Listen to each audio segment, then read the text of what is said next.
Director of Education at Cooper-Hewitt National Design Museum. Thank you. And thank you all for joining us this evening. Our director, Caroline Baumann, who was scheduled to moderate this panel, had a bit of an emergency. Everything's fine, but she's unable to moderate the panel, so I get to step in. As long as someone's named Caroline, we're okay with filling in with that. So I'm here in her stead. Just to start with a little bit about Cooper-Hewitt, as many of you know, our purpose is to inspire, educate, and empower people through design. And we do this through exhibitions, our online content, our discussions like this, education programs, and the National Design Awards. And the Design Talks, generously supported by the Adobe Foundation, is a series that promotes dialogue about contemporary issues in design, and it's a chance for us to highlight great practitioners in design today, and it nicely dovetails with our National Design Awards because we're highlighting two of this year's winners. And as has most of the series for this spring semester, where we've highlighted the process and inspiration of many of our national design winners, including Banaz Sarafor, Jeannie Gang, James Wines, Michael Sorkin, Margie Ruddick, and Jeanette Sadiq Khan. And all of those conversations, if you happen to miss them, are available online on our website, and they're wonderful resources for those of you who are interested in the idea of the design process. You may be interested in the field of the particular designer, but I think it's also really exciting across the board to kind of listen to people talk about their process and what makes them tick and what makes them make the design decisions that they make. As many of you may know, Cooper-Hewitt is undergoing the most ambitious renovation project in our history. We're expanding our gallery space by 60%, restoring the historic features and upgrading all of our facilities. And nothing about Cooper-Hewitt will be the same when we reopen this fall. We're not only renovating and doing a historic preservation, but we're completely envisioning Cooper-Hewitt and redesigning the museum experience. So we look forward to seeing all of you this fall when we reopen, and there'll be some news probably in the middle of June till the end of June where you'll know exactly when we're opening. So we're looking forward to being open as a museum, to welcoming people there to see our wonderful collections and objects, as well as having our own place to run programs. This evening, we're very pleased to welcome Joshua, Aidlin, and David Darling, who are partners and founders of the interior architecture firm Aidlin Darling Design. Their San Francisco studio is a creative hub and an extended network of builders, fabricators, artists, engineers, chefs, and other collaborators, and their projects range from architecture, interiors, landscape design, and product design. Just to tell you a little bit about our format tonight, Joshua and David will first talk about their work and their inspiration, and then we'll be joined by Mitchell Davis, Executive Vice President of the James Beard Foundation, for some additional conversation, and then I promise we'll turn it over to the audience for some Q&A. Just to give you some background on Mitchell, in addition to his work at the James Beard Foundation, he's a cookbook author, a food journalist, and a scholar with a PhD in food studies from NYU. But we'll go back and talk about that a little bit later. And first, let's welcome Joshua and David.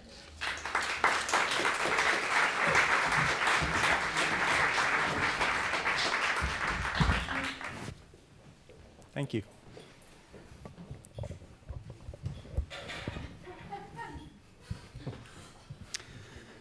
Well, welcome. It's a great honor and pleasure to be speaking with you this evening. Thank you to Cooper-Hewitt, Smithsonian.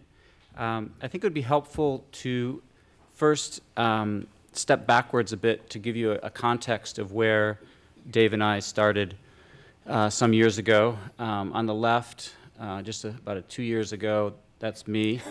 On the right is Dave in his true form, day to day. I grew up in the Midwest, in northeastern Ohio, surrounded by lakes and waterfalls and forests and fields, a great amount of nature.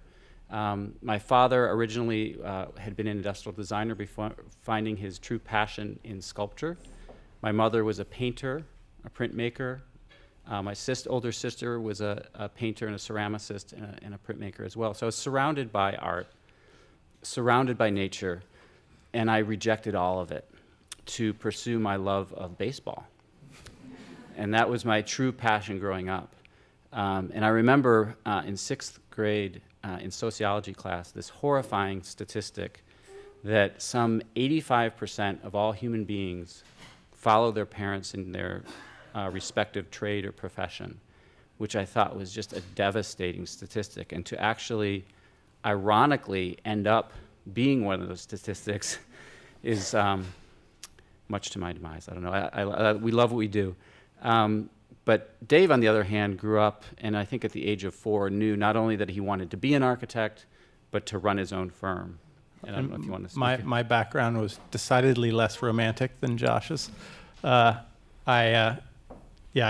up in a family of engineers in the suburbs, but also from Ohio, and kind of garnered a real appreciation for the place I grew up. And but I had the good fortune of having a friend in grade school whose father was probably the only modern architect in the state of Ohio at that time. And his firm and also his wood shop at his house was kind of in the spirit of Charles and Ray Eames. And I really, that kind of imprinted itself in my sensibility, and thought, I want to do this. When I'm 5 years old, I want to do this. So some years later, Dave and I actually met at the University of Cincinnati, and then kind of migrated out west. And sadly, at the early days of our working amongst architects in the Bay Area, my father passed away, and I brought all his tools and equipment out and kind of inherited his the heritage of making with your own hands. And in that process, I kind of forgave the opportunity to actually go to graduate school, because I had had my fill of pedagogy and really wanted to a bit more rigorous, kind of intensive self-critique of the work. And these are sketches from one of the first projects that we undertook, which was a sushi table. And it struck a nerve on a number of levels. One, the pure joy of making, but also the respect for those who do make for you and with you. This was a zero tolerance table, like not a 30-second, but a zero tolerance table. It is all pin connected. There's no fasteners, and that rigor. I mean, you literally, I fearfully couldn't drink too much coffee or not enough coffee, so that I had the perfect balance, because I was afraid that I would destroy this beautiful piece of wood. And that reverence and that respect for the soul of materials is what grew out of these early experiments. And it was also kind of metaphorically one of the first things we physically kind of cut when we it took 2 people to run this thing through a bandsaw, and it was one of the scariest things. And we're both like grabbing this big piece of wood, running it through the bandsaw, thinking we have one shot at this. And it was kind of almost metaphorically a great kind of launching pad for our practice. And I think it talks to the dilemma of, do you preserve a massive chunk of the tree in its totality and create something as meaningful that will then be passed on generation to generation and become an heirloom? And is that ultimately actually the most sustainable act? Or is it filleting it into 20 veneers and ultimately, have it spread around a room that may be dismantled someday? So that's the kind of decision-making that we're always contemplating as we pursue each of our projects. So fast forward 15 years, and we're blessed to be surrounded by these people who basically give us the energy to do what we do every day. And but stepping back, when we started the firm, to put it in context, we started talking about it in '97, spending a lot of time in the wood shop. And in the meantime, the first .com bubble started to inflate, and we started hiring people and building the practice, and we were resisting the temptation to grow because we wanted to keep the studio size of a large family. We also acknowledged the fact that the digital media and the digital technologies were emerging and seducing us, and we embraced them, but we also had, as Tim Gunn would say, we had an epiphany that to experience architecture and design and is it's a thing of conscience, and it involves all the senses, not just the visual, and it involves a focus on how the visual connects to the other senses. And so that was really kind of a generator for our practice, and we thought the computer is a great device, but how can we fold that into a practice is more about making. So as Josh mentioned, we evolved with this idea of getting our hands dirty. We kind of surrounded ourselves with objects of curiosity and also with the materials, and used those to propel and also to kind of imbibe the practice with a vitality.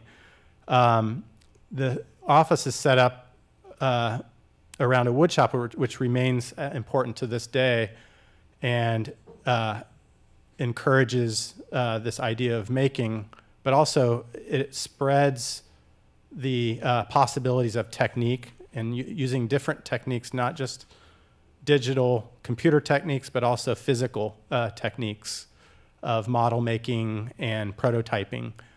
And it helps us kind of widen our perspective on what it is we're doing, and also creates an intimacy with what it is we're working with. So our office has a vast number of materials and tools. So when we're on the computer, like looking at a piece of steel, we can get up from our chair and go over and grab a piece of steel and see what it feels like and what it smells like. And it gives us a one-to-one relationship with that. The other thing about the way our practice is set up is it's or actually these are a couple other models that show different techniques for studying things, both abstractly and also literally. And then we use models and physical things to actually sketch as well. These are this is a winery where we studied a site in different ways, and these are really quick three-dimensional sketches, which take very little time to make.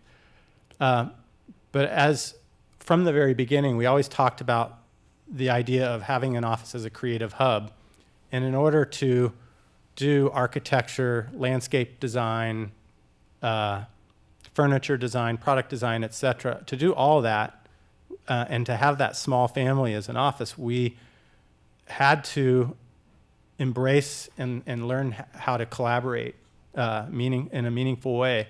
And so the office is really this creative hub that branches out in concentric circles, and we really regard many of the people we work with as part of that family. We recently had the fashion designer Elke Walter do a show in our office. And another thing we talked about early on was this idea of cross-pollination and having other design disciplines cross-pollinate. And her work is very analogous to ours, and we often reference clothing in our work because it has not just an aesthetic value, but also it's tactile, it's structural, and it's performative. So it has many of the same aspects. So starting with kind of the object and working to the scale of the room and working to the scale of site, one of our first projects was actually for a client here in Manhattan who requested a writing table be created that would be both a museum but also truly a writing surface for analog writing and her computer writing. But it was our first opportunity to truly collaborate with another maker and understanding another craftsman's ideas and integrating them into the final solution of the table. And you'll see this effect of kind of these vitrines implementing themselves in a larger scale of our architecture. This then led to her request of surrounding this table with the artifacts of her life. I should back up and say that She's a survivor of World War II and escaped the Nazis and emigrated to the States. And so she lost her childhood. And her hope was to recreate her childhood here in Manhattan for not only herself, but for her children and her grandchildren. And so these first diagrams are just cataloging these incredibly odd but beautiful dolls that she had collected through the years. And her hope was to truly create a cabinet of curiosities. And so this musical score, these early studies, these sketches that you're seeing are like a musical score of vitrines that would house each of these. And behind these vitrines would be literally 2 deep storage of children's books. She has one of the largest children's book collections in the States. And so this skin, as you can see, wraps around her, and this kind of poetic score of dolls weaves around her. And to the left is actually a daybed that looks up and down Park Avenue. And to the right, you see actually a hidden door that will be, or that ends up being a little tiny room for her grandkids to hide when they play hide and seek. So there's a bit of fantasia that she's kind of releasing for her generations behind her.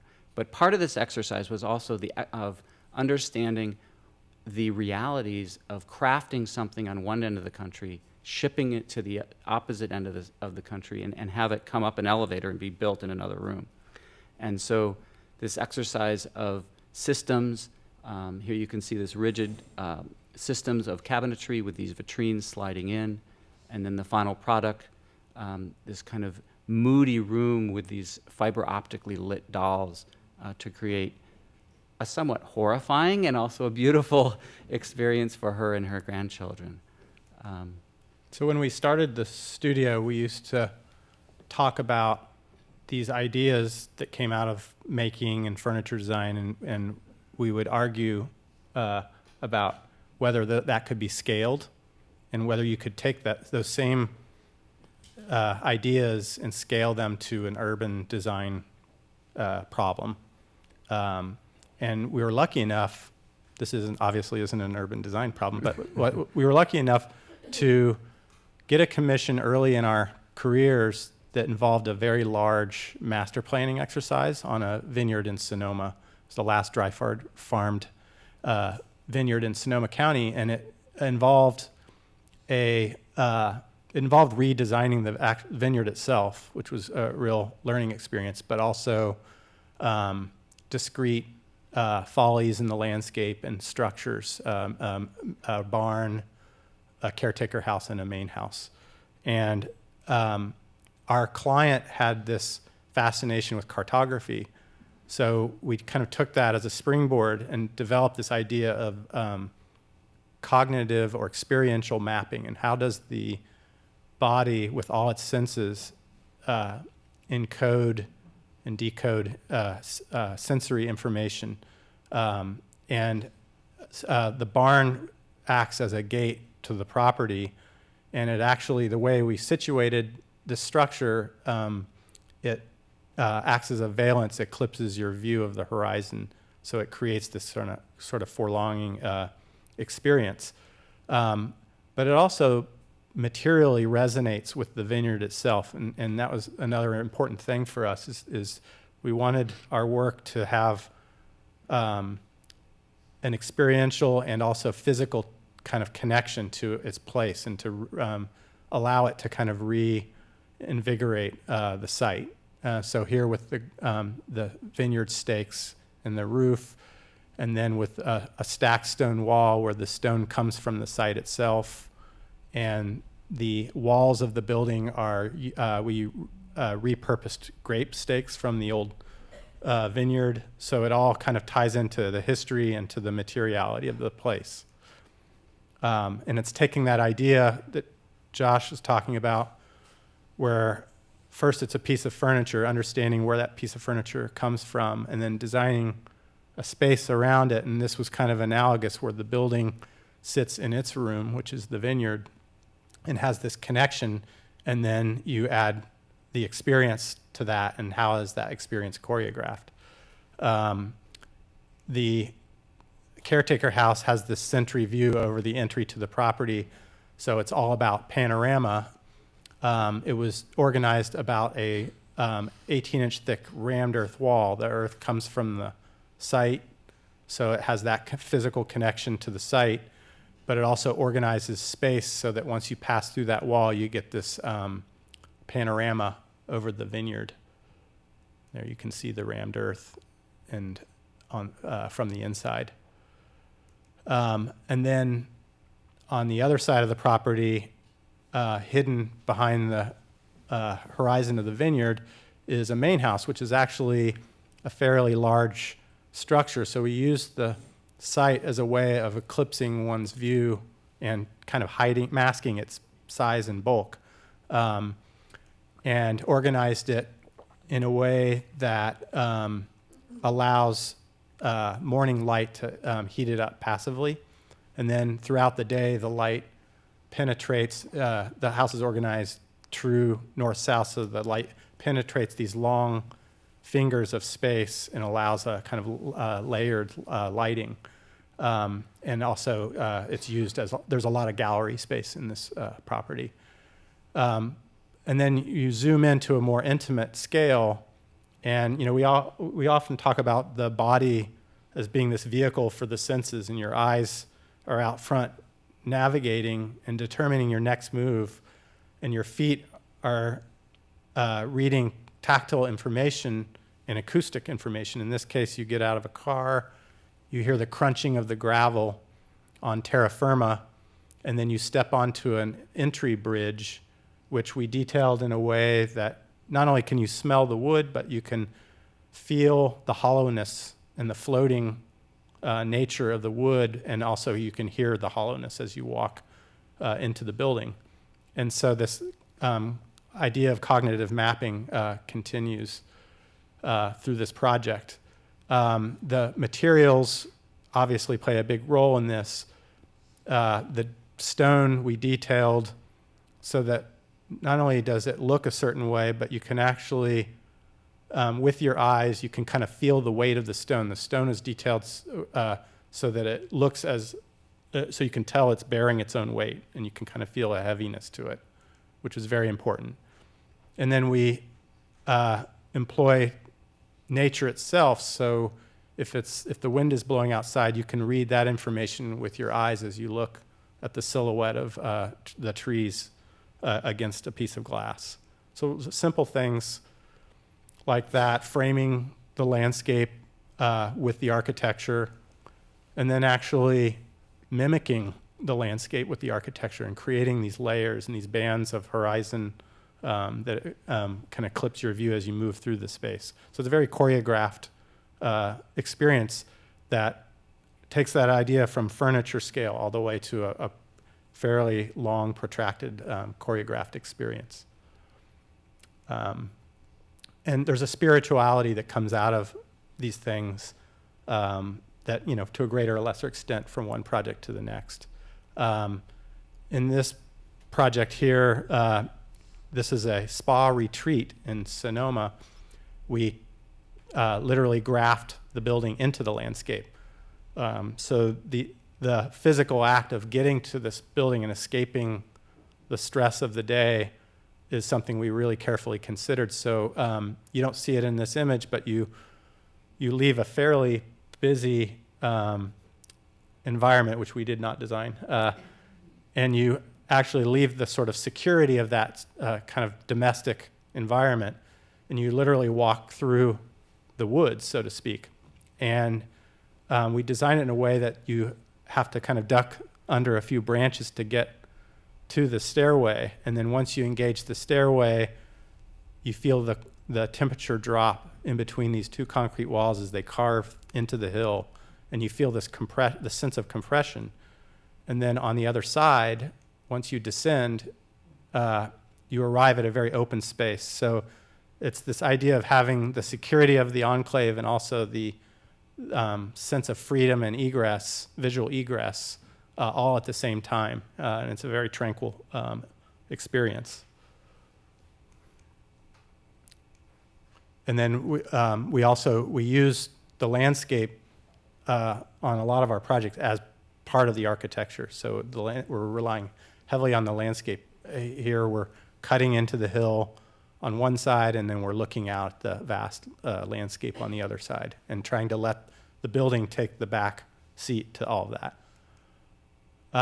And then there's an idea about milieu or atmosphere and how can we uncover, we always talk about uncovering the latent spirit of a place. We did a project on a very large agricultural property in Central Valley of California. The sense of place that you get when you spend time there, which is something that's really important for us. Yeah, we typically camp out on all of our sites, both urban and rural, to really take the time to listen and extract what Dave's talking about, the latent spirit. Yeah, I mean, this is in the heart of kind of agricultural, kind of industrial agricultural California. So you know, I'm sitting in my tent at midnight and I hear tractors, like serious farming going on in the middle of the night. It's pretty surreal. But we tried to, and also it's a very intense climate. It's very hot. And so we tried to cull the kind of rural agricultural vernacular and pick up that language, both the industrial part of it, but also like the great aqueducts of the Central Valley, and use those elements to tether the architecture and the interiors to that context. And then also recognizing the vast scale, we employ proportion and material that help evoke that and kind of try to reflect and resonate the architecture with the landscape. And then at the same time, it allows us to create a psychology, in this case of cooling and of the sense of grandeur of the existing context, and try to literally embed that into the architecture. And then there's this idea of this atmosphere, or this kind of hidden qualities of space. We did a proposal for a winery in Paso Robles, California, where we, in a lot of our work actually, we reuse or repurpose old buildings, which is far more sustainable than tearing them down and building new ones. Sometimes it's a little more tedious, but also it enables us to recapture the spirit of those buildings. So in the case of this winery, we are using the new architecture to support both structurally and programmatically the old building. So this old barn that was built in the 1800s can have a new life. So we're creating this building inside of a building and imagining what the spaces can be like, and giving it a new program. And then there's a social dimension to that as well. This is a Scribe Winery in Carneros near Sonoma. And phase one of this project, which just broke ground last week, is the remodel of this old historic hacienda. And we spent a considerable amount of time, more than I care to mention, trying to absorb the qualities, the kind of funky qualities that this place has. And through many conversations, we started to understand it as having these, it's like a palimpsest. It has many layers, many stories. And so the name of the winery actually came out of that conversation of recognizing all these layers and having them, allowing them to tell their own stories. So one of the first things we did is document this kind of splendor that this old building has. And the design will ultimately kind of reconstitute all these beautiful patinas and residue of the building's past, but also give it a new identity. But there's a social aspect to this. In this case, we introduced our client to artists and people in the food industry, and basically gave their business kind of made this connection and watch it kind of spontaneously take on a life of its own. So there have been many events at the property which kind of allowed it These to are just groupies for our camping. Yeah, right. They just come around and So that's on the rural side, and then on the urban side. yeah, on the flip side, again, back to the idea of kind of extracting this latent spirit, we were given an incredible opportunity in the heart of the industrial area in San Francisco, in Soma, where a general contractor purchased this property and wanted to create their headquarters and then add some other rentable space. So they're in addition to creating a very sustainable building, but the bar was set pretty low as far as the development aspect. But shockingly, this is actually a historic landmark building, not for it itself, but for its association with the buildings on the left here that were a brick historic brewery. But this idea of transforming it allowed us to kind of strategically co-develop this. So we supplanted, just creating a venue which would be all industrial to creating a much more vibrant mixed-use project, such that there would be a general contractor, design professionals, and even a restaurant integrated into the building. The idea was to deprivatize the property, to create kind of an open dining plaza for the community to gather and break bread. So what we've done is the top floor is a design professional, the middle is actually the headquarters for the general contractor, and the restaurant is on the right side, and then the kitchen slips below. But one of the biggest coups was to convince our client to give up the entire half of the front yard, which is a parking lot, to this dining court, and also convince the planning department to embrace change to this building. So they really basically stated, you cannot change the facade of the building. You cannot add new fenestration. What we did was we came up with a strategy where we saved the apertures in red, and then we took the apertures that we have diagrammed in blue, which were added in the 60s, took the accumulative square footage and created a fourth aperture. So it's a very quiet facade, and then enhanced each one of those apertures with these steel armatures which protruded past the building. So you have two entries, a viewing and two viewing boxes, basically. But equally challenging was the fact that they did not want us to remove the monolithic quality of the building, but yet we had two office spaces, basically, that needed light, needed air, needed circulation. And so we came up with this idea of perforating the facade from smaller to larger holes from left to right and right to left. And what this did was it allowed windows to be integrated behind the screen. So you had light, you had view, you had air. The screen itself actually became a solar shading device, and then we maintained the monolithic quality of the building. And this kind of spurred another layer of ethos in our studio of how does every design move have 3, 4, 5 reasons for being.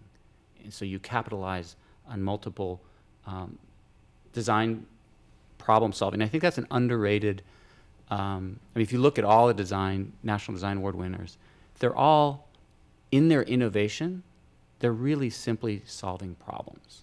There's an It's not a sexy efficiency. way of discovering, of talking about that in a way, but it's really, An efficiency, yeah. yeah. And it's something that is just very underrated. So here you see, as the building goes, these are renderings, as the building turns from day to night, you get this kind of poetic collapsing of the very modern skin of the building with this very hefty post and beam historic structure below. So it's this old and new collapsing into one experience.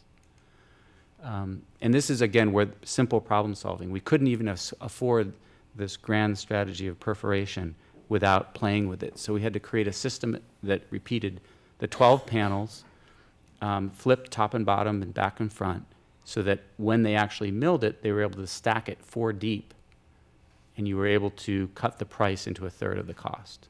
And it's those kind of exercises that only come through collaboration with our makers. In collaboration with the Historic Commission. and a lot of lobbying. Here's the building in its deconstructive mode. And then the final product with a very quiet, simple facade with these vitrines, not unlike the vitrines that we started with on the furniture, that end up becoming a very sculptural and dynamic facade.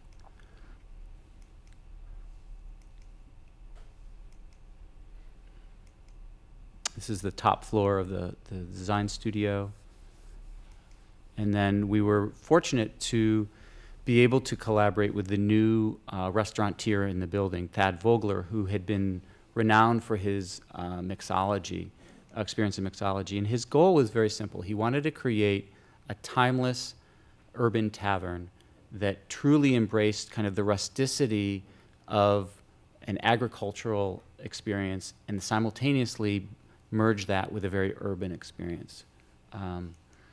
And that there was an honesty to the materials that he was cooking with and an honesty to the materials that we were building with. So here we are again, day one, dividing the front lot in half. The right-hand portion would then become the dining court that you see beginning to grow even before the restaurant was brought in. This is day one of the restaurant before we began to transform it. Completely generic space.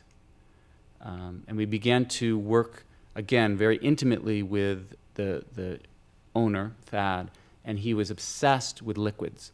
So one of the things you don't realize when you're in a restaurant is that your liquids are provided perfectly well at the bar to the people sitting at the bar. But everyone else in the restaurant is basically getting short shrift. And so what he said, the head on every beer, the head on every cappuccino, the cocktails, everything is going to come out. Everything is going to come out perfectly. And what you need to do that is a secondary bar that is a private bar. So in this diagram, you see two different bars, one public and one private. Everything around it is basically seating. And it was divided into two venues, one permanent, very intimate, high-backed seating, and then a more dynamic open plan in the center. And here you see in section on the lower left is a grotto down below, the main dining in the center, and then the fixed seating is actually kind of captured with this wooden hull, this L-shaped form, which did a number of things. It provided a more intimate acoustic environment. It provided a tactile environment. You could smell the reclaimed oak of the oak staves as you sat in the booth. So here it is in its final state, this collage of reclaimed wood. The actual bar top is a reclaimed barn beam top, as are the seats. The oak staves clad the old oak staves clad the walls. On the right, you see ductile concrete in its first form in the U.S., which is a high-strength, very sinuous concrete. And it's a great, and again, one of the things that's a bit odd about this restaurant is we're creating it out of concrete. I mean, it's going nowhere. It's a big gamble on the restaurateurs. It's a commitment to create a kind of timeless, iconic restaurant.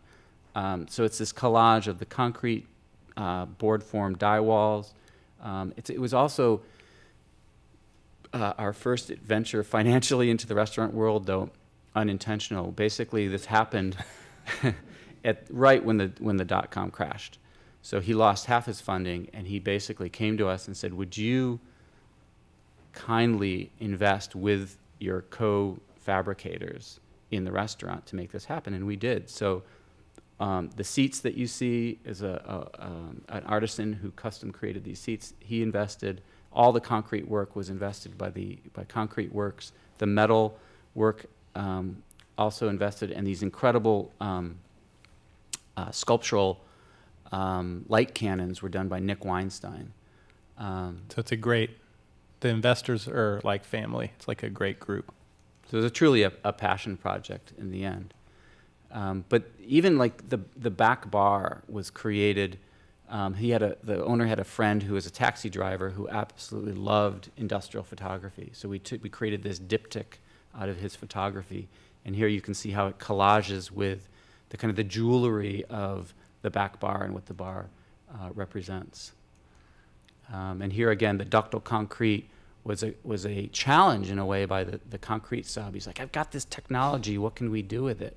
And so our reaction was to create these models of the banquette seats that then became, these are the steel formwork that the concrete is poured in. So they pour it from the top vertically down into the form.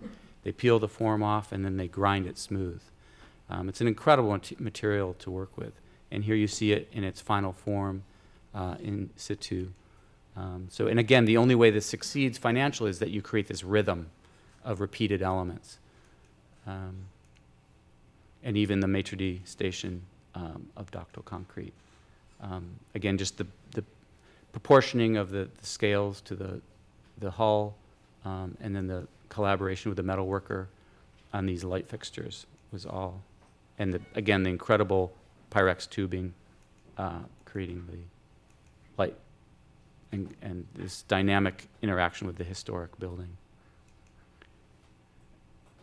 And being able to create light lanterns, basically, which become the fence for the outdoor dining, that both hide the dining and then reveal and entice the viewer in. So, and also planters for them to harvest their crops for the food within. So it gives the customer like a one-to-one relationship with what they're consuming, But ultimately, visually and literally. But ultimately, it's a place for people to gather and come together and make a city vibrant, ultimately. So on kind of a grander scale, and I'm going to go really fast since we're running out of time. This is a new project that we're doing in the San Francisco Bay Area that's reinventing an old Kellogg's cereal factory, and we're doing a production brewery. And the goal, the client doesn't know this yet, but I want it to be the first barefoot beer garden, because I've been reading about walking in grass in bare feet kind of brings you into a state of calm. And so I want this to be the first barefoot beer garden. You heard it here. But basically, it's taking this very banal industrial building and turning it into something kind of in the spirit of the last project, more vibrant, both during the day and at night. And it does have this indoor-outdoor beer garden, but also it's very interactive, so that the customer the customer experience overlaps with the production experience, which in 95,000 square feet is not an easy thing to do. So they hear the noise, they smell the grain, and it's a very kind of multi-sensory experience. So that's on one end of the spectrum, and then swinging very strongly to the other end of the spectrum, And I'm gonna but dealing with community, which is really what that's about. And I think it's important that this is, and we're going to go very quickly here because I know we need to wrap up, but this is an example of architects seeing a problem within their own community and grabbing it and identifying it and trying to solve it. So this is, my son and I, we live a block from the projects, and watching the kids at the playground and at the basketball court basically eating Cheetos and Coke. And we're expecting these children to go to elementary school and high school and perform academically and become useful citizens. Well, it's going to be impossible if they can't eat healthfully. And so we created a proposal with Alice Waters to create an edible schoolyard, but even more importantly, an organic marketplace so that they actually can buy food within a block of where they live. It's literally a crime for our own society not to provide our citizens with healthy food where they need it and when they need it. So this is a self-created project. Additionally, we're working in the largest underserved youth population in San Francisco to create a media arts cultural center so that they can understand the power and the viability of the design and media and literary and spoken word arts in their as viable professions. And this is a historic transformation into a modern media arts cultural center. And then similarly, for all those farm workers who have children who are, the Latin farm workers who are picking the grapes, their children have never, or their families have never gone to college. And we're creating a 30,000 square foot ground up high school in Santa Rosa for 100% Latino family high school, and they currently have a windowless warehouse that they are sending 100% of their student body to college. It's amazing. And so we're finally giving them a daylit high school, which will be integrated into the landscape in a really profound way. And lastly, a dream project that we're working on is at Stanford University. We won a design competition to create a contemplative kind of Rothko chapel for the West Coast at Stanford, which is the Windover Chapel, or Windover Contemplative Center, which is a combination of art, landscape, spirituality, and architecture in one 4,000 square foot building. And it's to relieve the student body and the faculty of the intense stress that they're under in a non-denominational contemplative space. So it's a series of water gardens and contemplative interior spaces. So the initial diagram comes from a very narrow site and 30-foot long paintings sliding in and adjacent to a beautiful oak grove. And so you create this kind of womb-like space that you then drip natural light down across the paintings from above, and then you open up an entire wall to the adjoining oak grove. And here you see the plan, again, a series of water gardens, interior and exterior, and then the interior contemplative spaces as well. So here's a rendering showing an incredibly organic building with rammed earth, highly textured wood floors, wood ceilings, where every view, when you're looking at the art, is equally engaging the landscape, whether it's a water garden or the oak grove beyond. This is the indoor-outdoor courtyard, again looking out to the oak grove and across to the paintings beyond. And one of the key drivers to this also was the ability for the students to be able to use it at any time of day or night, because stress comes all day long and all night long. So the idea that you could engage the paintings from the outside in a protected area at any time. And very quickly, some construction shots just showing the formwork of this rammed earth, which is a really amazing process. And then as it's stripped, a view across what will be a reflecting pool.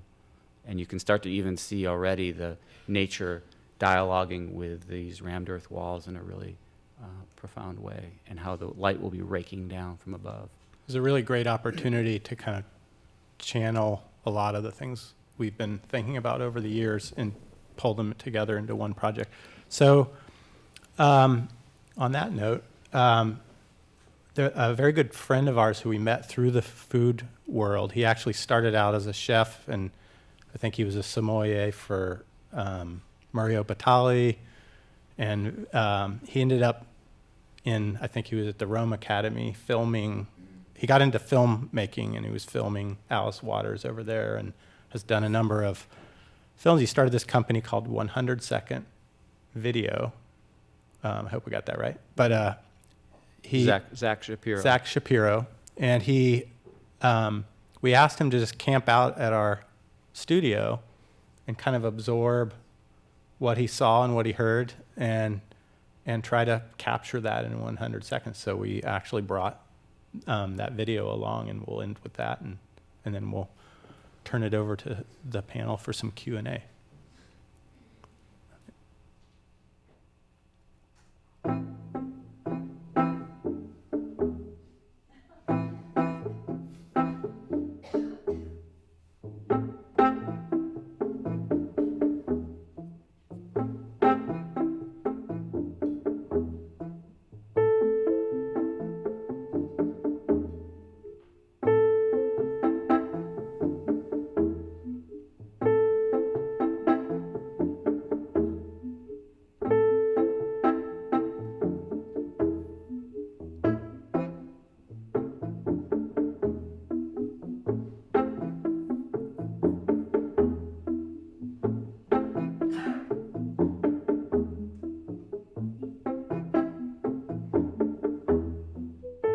There's an ethos in our studio which truly nurtures the exploration of a wide range of materials, from the very low-tech to the very high-tech.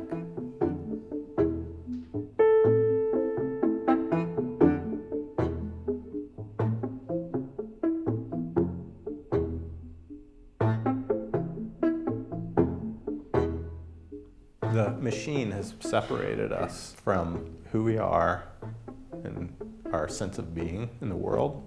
And if there's any way our work can reconnect us to ourselves and to place, that's what it's all about. Designing for all the senses is how you achieve that.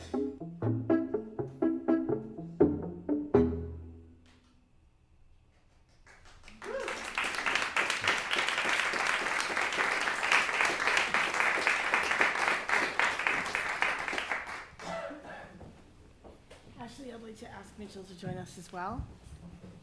I swear it only took 35 minutes when we ran through it before.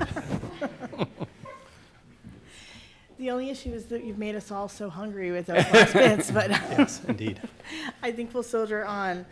I have a couple of just general questions at first, because I know we have some young designers in the room, and when one goes to design school, one primarily goes by themselves, and they work alone, and they do everything they can to get their degree, and then what I find really interesting about your partnership is that I would love to hear a little bit more about how you got to that point and what it means to work in a partnership, because I think that transition might be difficult for a young designer coming out to sort of, yet so many successful collaborations result in so much wonderful work. So if you could talk a little bit about that. I will let Josh give his own answer, but I couldn't imagine not being in a partnership, and quite frankly, not being in a partnership with anybody else. But it's one of us acts as the has a critical distance. So while one of us is in the trenches on any given project, the other one acts as the editor. So we're both involved in every project in the office, but one of us maintains a critical distance, which allows us to see things that the partner in the trenches doesn't see because he's too close to everything. That makes sense. And the most brilliant ideas oftentimes come from the second partner who can see the tree through the woods. But the idea of even creating a partnership is a very delicate act, because I can't tell you how many partnerships have broken up over the years, and it's one of the most important decisions you'll ever make in your life is who do you want to spend the rest of your life with. And I just remember I was asked by a lot of people, and this is the only one who made the cut. You guys want to have a moment or something? You should have seen us arguing earlier. And you've worked together for how long? 15 years? Almost 16 years. Yeah. And there are. I think it's important to note that there are trials and tribulations, and that fighting and arguing actually is a good thing, and it's true for marriage as well as a business partnership. And you talked a lot about, you just mentioned the idea that someone often is the lead and then someone else provides that second opinion that often, how does that apply to, I'm thinking, seeing your work here and you're talking so much about work that appeals to all the senses. Do you like divvy up the senses, or do you divvy up the ideas? No. How do you determine who takes that lead? I think that it happens spontaneously, and sometimes the overarching goal gets lost in the minutia when you're when you're trying so hard to solve problems, whether it's budget or schedule or just a design problem. Sometimes you lose the bigger, you forget the overarching goal, and I think oftentimes the other senses take a back seat to the rigors of the design problem, and so that's where the other guy can sometimes step in and point things out. And I should also mention, we have a very democratic studio. It's not just Dave and I like dropping sketches off. We empower our lead designers, all of our designers, and we have a small studio. It's only 16 people. So everyone is responsible for designing and carrying their weight and heavily critiquing us and each other. So it's the project takes on the life of its own, and everyone's firing and making sure that we're not missing opportunities.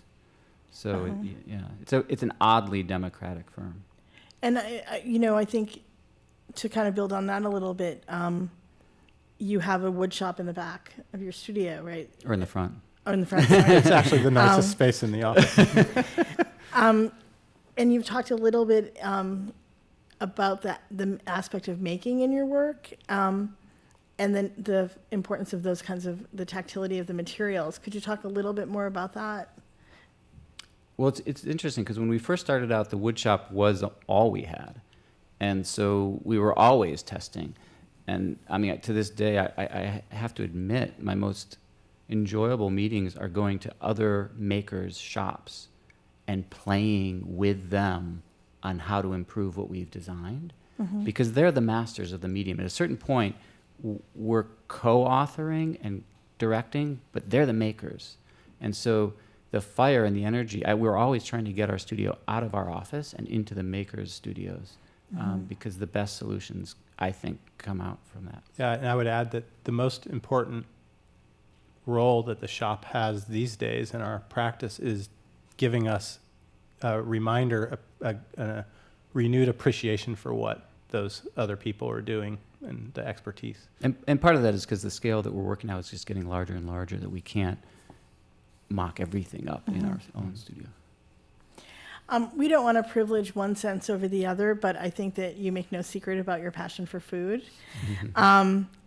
Where do you think this came from, and how do you think that it informs your approach to design? Well, I think the epiphany that I talked about earlier, we realized that smell and taste, which are very closely intertwined, are embedded in your memory, and you don't lose that, whereas visual information gets lost very easily. And so the bias towards smell and taste is obvious. And what it does is it actually starts to connect memory to present conscious experience. And that's pretty exciting when you think about it architecturally. And as I said, we started the firm at a time when the visual was fetishized with the computer. And we realized that we weren't necessarily interested in objects. We love beautiful objects, but how are they experienced? How are they encountered? And what is our work going to feel like? Not just what it looks like. And so, I think smell and taste are kind of the pillars of that. And oftentimes the program types that incorporate food allow you to explore all of it, if you're doing it right. I actually have a question for Mitchell. Bar Agricole, which is the project that you talk about here, won the James Beard Award in 2011, I believe. Why was it chosen? And talk a little bit about that. Sure. Well, I think it's a little kind of obvious in watching the presentation why it was chosen. I mean, I would be speaking for our design committee, which I'm not a member of, but I do think that the integration of this notion of finding a sense of place by experiencing an environment and also an experience through the senses is something that restaurants hope to aspire to, that you can't, although we fetishize taste or food, really we're thinking maybe it's scent or even the visual, the actual taste we don't in fact pay too much attention to, but we talk about that in another venue, but we don't realize that what contributes to that experience of enjoyment or even displeasure is the physical environment that you're in, the tactility of the materials, the sense, we walk into a restaurant and in New York and you either kind of love it or you hate it and nothing's happened, but you've just entered it. And so that, I think when you see the care and the craftsmanship in the biggest sense that went into that Bar Agricole, and think about, the guy making the cocktails and the person, the craftsman in the kitchen making the food, I think you see a harmony that's really speaks for itself about why it won. I actually found that bit fascinating, the idea that unless you're at a bar, your entire beverage experience is, it's You declining. see that in Right. food too now that you Yeah. sit at the counter and watch the chef, because the same thing happens as soon as you have to take it out of the kitchen. It's a different experience by the time it gets to your table. So now restaurants are set up like bars. I mean, the Japanese had this all over us. That you were always sitting there one-on-one, that dialogue and that immediacy. But Now you can go to 10 restaurants in New York and sit there and be fed just like you're at a bar having that perfect moment by the chef or by the bartender, not even the intermediary, the waiter, who can mess up everything if you know the dynamic of a restaurant, the front of house and back of house. Don't touch my food. For Josh and David, we saw those great pictures of Bar Evercole and the wineries, but also the Potrero Hill project, and the community garden and with Alice Waters. Those are very different kinds of experiences, but would you say that there's a common aesthetic that might run through all of those? I don't know if I'd say aesthetic, to be quite honest. Okay. I think our hope is that every project takes on a completely honest and unique ethos. And so we're hopefully not dragging aesthetic from one to the other, to be quite, David, I don't There's know. a sensibility that's common. So maybe what would the common sensibility be? And then there's also, and it's one of just considering things that aren't always considered. And then there's also, there is a common theme of repurposing that I mentioned earlier that could apply to many different scales, from a piece of wood all the way to a vast urban project, but it also has a social dimension where there's what we're doing engages on some social level, whether it's the children in a garden or people walking barefoot in a beer garden. A couple more restaurant questions. As I think Mitchell mentioned, we've all been to restaurants, and sometimes food is the least of our concerns, right? We decide the moment we go in whether we like it or not. Can each of you talk about what you think makes up a successful dining experience? Who wants to take that first? Or the design of it, and what might make or break a meal in terms of how design can do that? Yeah, well, I actually, on the front page of the Wall Street Journal this morning, it was a story about shopping with your nose, which is a really timely article. And they talked about the Cinnabon thing. And to some people, it might be a flock of people following their nose to the Cinnabon shop. For me, I run as fast as I can the other direction. And it's all about memory. And to me, when I smell that smell, it reminds me of a soulless shopping mall. But to other people, there might be a sense of comfort. And that's why we all love bacon, because there's a mouthfeel that brings us back to childhood. And so for me, it's all about, it starts with food. And you could be in a shanty and have good food, and it could pull in the greatest or the worst experience you ever had. And that it almost creates a virtual space before the physical space happens. So that's how I would describe my ultimate good or bad dining experience. I would have to agree that it starts with the food, and you could be on the side of a street in Manhattan, or you could be in a $20 million restaurant.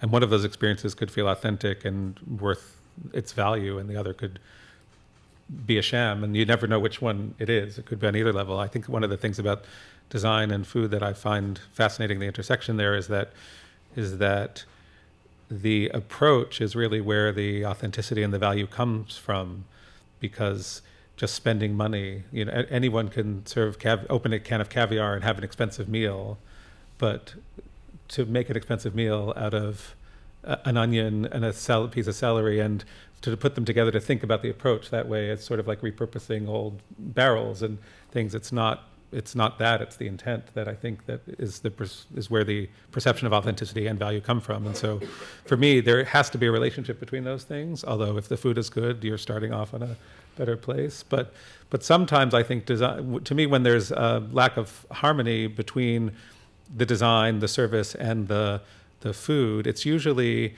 that one aspires for more, sets a false expectation, and the rest doesn't fit. So the displeasure comes from the disharmony of those three things, because you can have casual service in a casual environment with wonderfully sophisticated but casual food, and if one of those things is off, then the whole thing doesn't feel right. For me, if the food is bad, I'm never going to consider the others, but but you do have to find a way to make them fit together, I think. And that's what makes it good. Josh will probably back me up on this, but when we did the project Bar Agricole, when we would interview for projects, we always had this, we insisted that our client care almost as much as we do about each project. And for Bar Agricole, the client exceeded our expectations. And that goes to what Mitchell's saying about consideration of what it is you're trying to achieve. That client just had a kind of standard that we never thought we would, see, and it was really wonderful. And similar, harmony is a good word, because I was going to say a equal and honest reciprocity between the maker of the food and the maker of the space. And when there is an equal and meaningful dialogue between the two, then magic can happen. And you can sense it. As soon as you walk in, you can sense it a mile away. And when you get fooled, you are heavily disappointed. It's nothing worse than walking into a beautiful space where the food is horrible or inverse. So, but that takes a lot of intent. And it takes a lot of integrity both on the owner or chef's part, and it takes an equal amount of listening on the designer's part.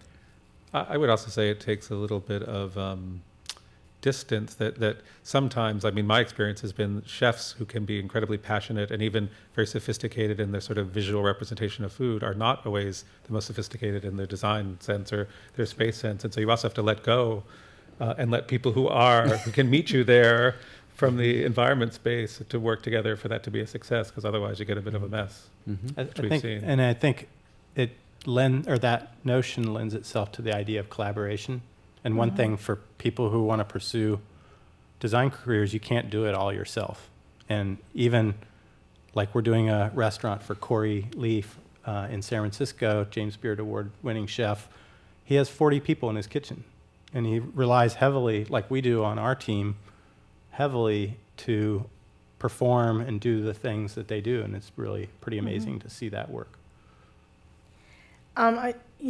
I think one of the things that we've noticed in the past several years is, what we eat, movements like slow food and farm to table have gained popularity. And how do changes in sort of our ideas about food and sustainability influence your designs for restaurants and things like that? Like, how do they have an impact?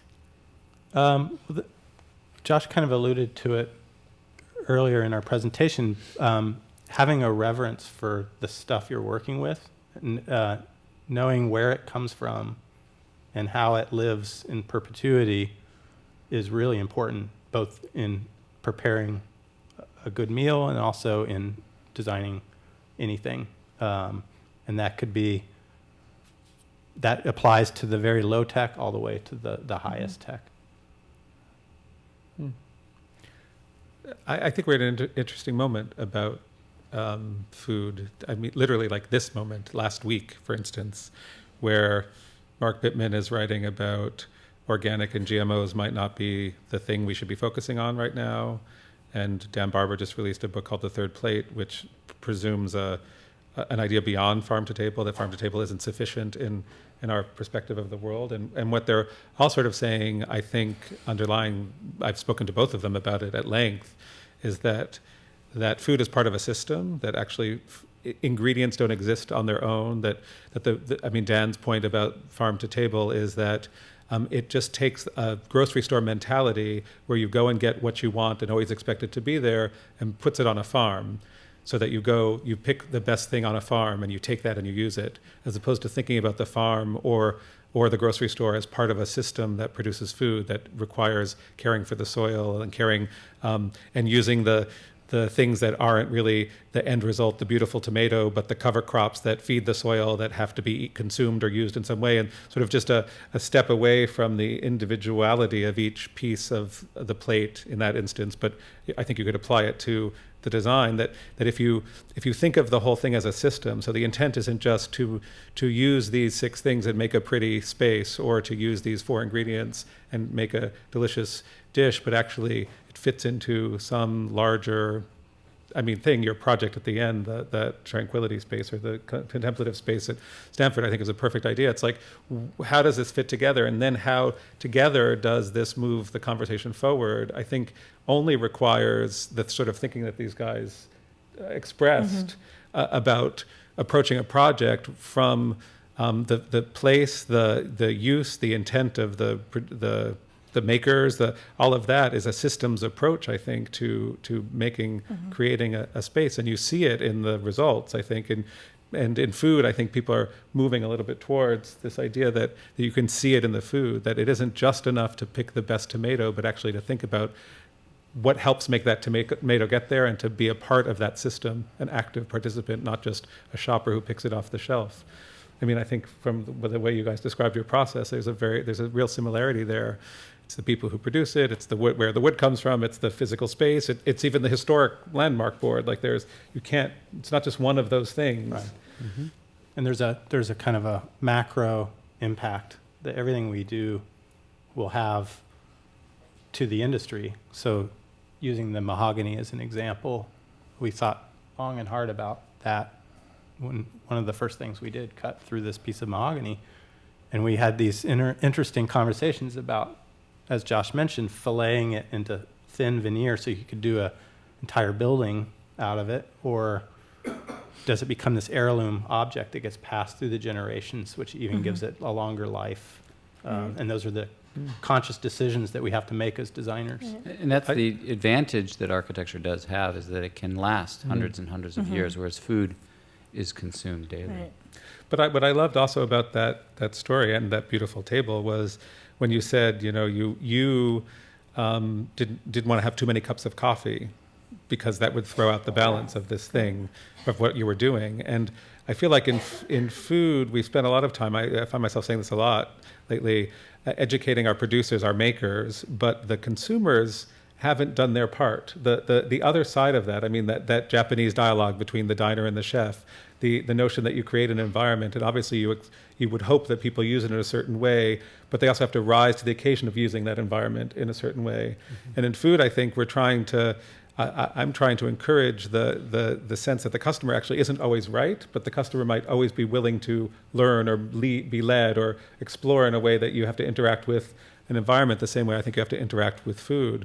I mean, it's a little bit like Dan's point. You can't just want that perfect tomato. You actually have to want the system that produces it and be an active participant the same way with your spaces. So there's the Japanese-ness of that project. I mean, it helped that it was a sushi table, but just that notion that it's not about dinner, really. It's about sort of interacting in this space with this object, and what it means, I think, really applies to food also, and and ought to more, I think. And I also am really intrigued in, we'll turn it over to the audience to start thinking about your questions. With that balance of that overall long-term impact, but also I really appreciated your comment about that being achieved through a lot of problem solving. And I think for some of the younger designers in the room, that idea that while thinking about that you're also often looking at things in a different way in order to solve a series of immediate problems and coming up with solutions that you might not have otherwise. Mm-hmm. So yes. So that wasn't really a question. It was more of that rhetorical question of, am I right? You're right. You are right. We agree. We'll throw this open to the audience. Because we're webcasting and this is being recorded, it would be great if you could come up and ask a question into the mic. That way it will last forever. And it would be great if you could tell us your name and... My name is Wendy Moonen. Talking about the senses of, smell and sight and everything, I wonder how important noise as a design element is in the restaurants that you're designing. Asked like a true New Yorker, thank you. Yes. Well, noise is, you measure space with the acoustics, but also it can give a space energy, but there's something we call it the creep effect. I don't know what everyone calls it, but when you're sitting next to a loud creep? No. The creep effect is when you have to talk louder because the space is too loud, but everyone's doing the same thing. So the decibel level actually reaches, it can go like over 80 decibels, I think, pretty fast. And so as tables get seated, all of a sudden everyone's yelling at each other, and it's just it's fun to watch, but not for very long. You know, it's funny. We've started to one of our designers moved to Texas, and he's like, I've got this great commission. I'm designing a restaurant, and we said, well, there's 2 rules of thumb. One is make sure you're going to get paid, but also 2, design your acoustics into the design so they can't be value engineered out. So it's so integral to the design concept that they can't take it out because it's the first thing that they do when you get down to that tight It's the budget. first thing they do to cut costs, but then it's the first thing they add later in a as really bad way. Funnily As a enough, Band-Aid. I mean, from the restaurateur's perspective, I know that every diner complains about the noise of a restaurant in Manhattan, but diners won't go into quiet restaurants, don't want to be in them. Yeah. So obviously there is a sweet spot there somewhere. And often it's the one where it's a noisy restaurant, but somehow you can hear that person. You don't know how that happens, Exactly. but the number one complaint and the number one frustration is that no one wants to come into my quiet restaurant. And it's all very scientific, but it would cost a restaurateur lots of money to analyze it before they open. So it's kind of like there's a trial and error aspect of knowing where that creep effect threshold is. So, did that answer the question? More questions? Great. If you could come up to the mic, it would be great.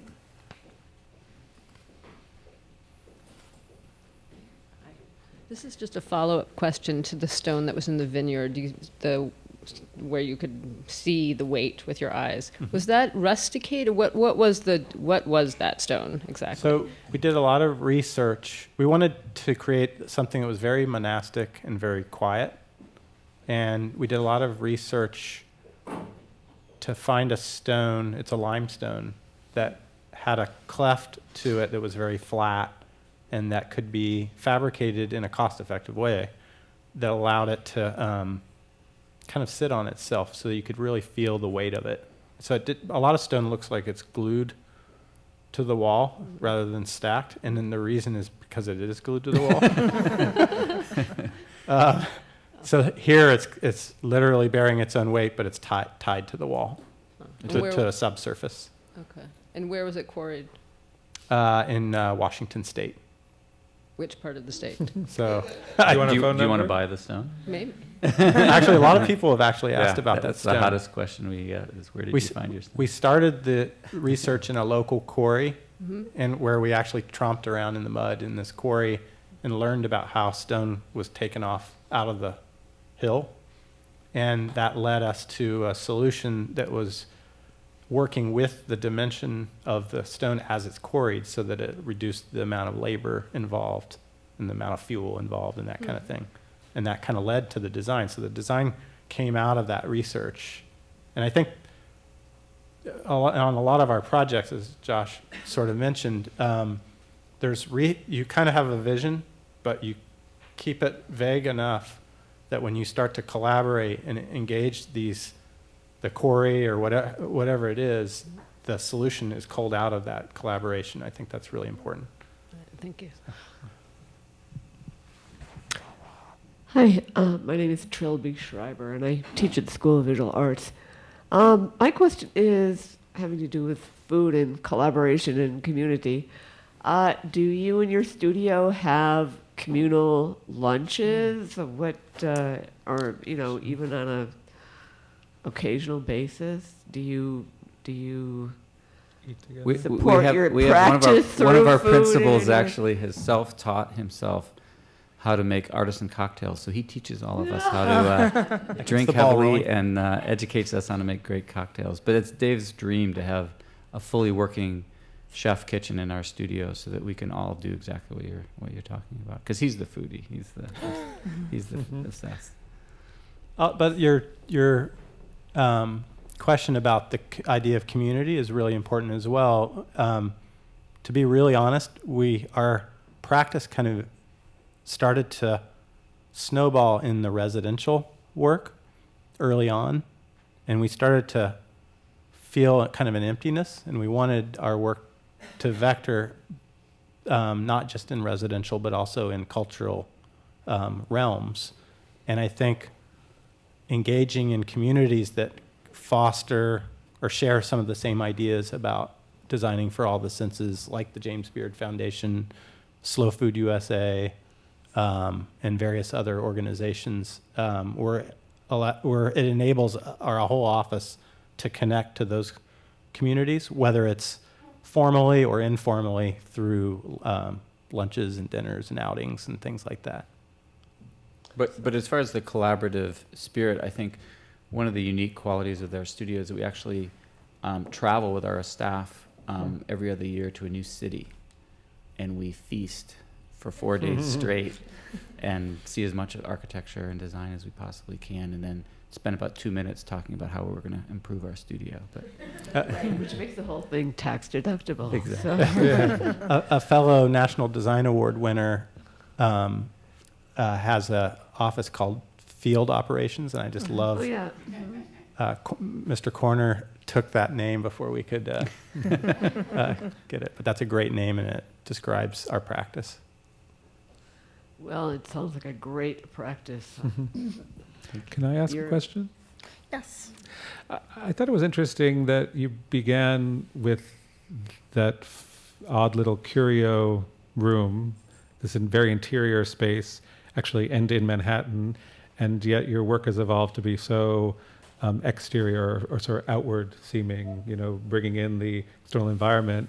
And I would what I'd love to see is what you would do in New York now, which is so different from some of the settings there, even the San Francisco one, which has there's plenty of San Francisco ones, but Bar Agricole and that sort of space. Like, I'd be curious how you would take what you've described and done and plant it on Lexington and 42nd Street or something. we Do you would have love any- to. We would yeah, love to have try. that opportunity. Seriously, because a lot of it's about slowing down, and like we're doing a project in Doha, for example, in the Middle East, and we have an incredible ambassador who is a sheikh and who is educated both East and West. But that opportunity to talk about a completely different culture and landscape, but I mean, embedding is a curious word these days, but really embedding yourself into that context and taking the time to absorb, and in this case, if it was a social or a community space, really taking the time to study the dynamics of Manhattan and then slowly in concentric circles work to that given site. And that would be an It's extraordinary. exciting, yeah. Yeah. It would be exciting for us, I think. So if you see a tent on the corner of I Lexington, know. We can't think mucking around. That would be the test, in right? the garbage It's like, instead of the mud, right? do you dumpster always diving. camp? yeah, You always camp. yeah. So you'd have Even the in an tent out. urban condition, we'll put a tent on the rooftop. Oh my God, how funny. Yeah. Not on the restaurant projects, but the residential projects for sure. Actually, some of the wineries we've done some camping. Yeah. My name is Tyler Kleck. I'm a fellow Ohioan and Cincinnati grad. My question is about kind of your relationship with these makers. As an architect also, we get into these situations where you're kind of forced to, work with contractors and builders that sometimes are not, your first choices, And it seems like you guys have been able to develop these relationships that you can kind of take with you from project to project, I would assume. Can you talk about how you sort of make these, take those relationships from project to project, and also, how you have to sort of sell that to your clients, as this is integral to the end product here, as opposed to, thinking about dollars and cents only and, bidding jobs, that kind of thing. And it's a specific That's question. a really good question. There are projects where we don't know who the contractor is going to be at the beginning. But when we're not sure, we try to design some tolerance so that there's a little margin for error. There's the project can absorb kind of a lack of precision for the that said, I think we also, like if it's not our first choice contractor, we'll introduce that contractor to subcontractors and other trades people, craftspeople, that will kind of elevate the standard for construction. And most importantly, we regard them as part of our design team. So even if they're not the best contractor, they become part of the design team, and there's a sense of ownership that's profound when we see on the weekend they bring their family to the job site because they're so excited and proud of what they're doing. It elevates the quality. Part of the success of that is, and we have been dealt some contractors that we would not necessarily have chosen on our own. So in many cases, we can convince the client, just, you've seen the quality of the work. This is why you'd want to be talking to X, Y, or Z. But when we don't, the critical component of that is timing. And it's the timing of when you bring the contractor in. And we're always pushing our clients to make that decision very early on so that they become a co-collaborator. So they become respected as the designer. Their subs are respected as designers. So when the drawings are finalized, their subs have co-authored what we've created. And that's where the ownership comes in. It's a very European way of working. The American way is to do all your drawings till the end and then drop them off on the contractor's desk. And no wonder that contractors like, all you architects are idiots. You don't know how to build. Well, it's because there's no dialogue that's been created to extract the most potent details for each and every situation, which comes from the makers. I mean, Dave and I do know how to detail a building extremely well, but we'll never... Everyone's different. Every building's different. Yeah, the talent level of an X sub, he may do this really well and feel very comfortable in doing it a certain way, which we have to respect. So how do you then, one of the other keys to almost, whether you're a chef or whether you're an architect or a designer or a leader in any field, it's how do you take this entire room and respect everyone enough that they're willing to gamble and go out of their comfort zone for your cause. Because it's not your cause, it's everyone's cause.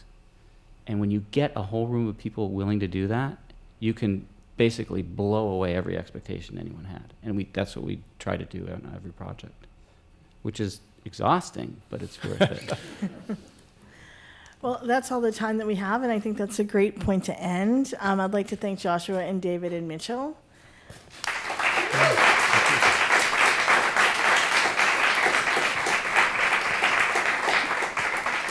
This conversation will be up on the Cooper-Hewitt website, cooper-hewitt.org, probably in a couple of days after it gets edited, and where all the other conversations are. And I would ask all of you to keep going back to the site for more programs and to hear more about the museum as we get closer to reopening. So thank you all. Have a good night.